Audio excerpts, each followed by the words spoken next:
দেখেন কালারটা কি সুন্দর, অনেক স্ট্যান্ডার্ড একটা কালার।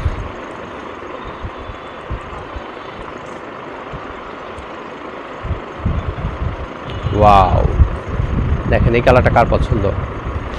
এটা থাকছে বডিটা, হ্যাঁ, আর এটা থাকবে হচ্ছে নিচের পোর্শনটা। নিচের পোর্শনটা সবগুলোতে এভাবেই সুন্দর করে ওয়ার্ক করা এবং কাট ওয়ার্ক করা, হ্যাঁ। আর এটা হচ্ছে স্লিভসের কাপড়টা, ঠিক আছে। এটা থাকবে নিচের পোর্শনটা, হ্যাঁ, নিচের পোর্শনটা অনেক সুন্দর। এই ড্রেসগুলোর মেন সৌন্দর্য হচ্ছে নিচের পোর্শনটা, তাই না?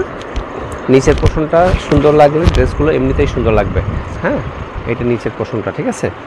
আর এর ওড়নাটা এইভাবেই ম্যাচিং করা থাকবে, খুবই সুন্দর করে ম্যাচিং করা। দেখেন ওড়নাটা কত সুন্দর, হ্যাঁ, একদম নিউ ডিজাইন। মাশাল, হ্যাঁ, মাশালের থ্রি পিস এগুলো। মাশালের থ্রি পিস শেষ করে বুটিক সেটগুলো দেখাবো, ঠিক আছে। স্ক্রিনশট দেন, এটা যার ভালো লাগছে স্ক্রিনশট দেন। খুবই সুন্দর।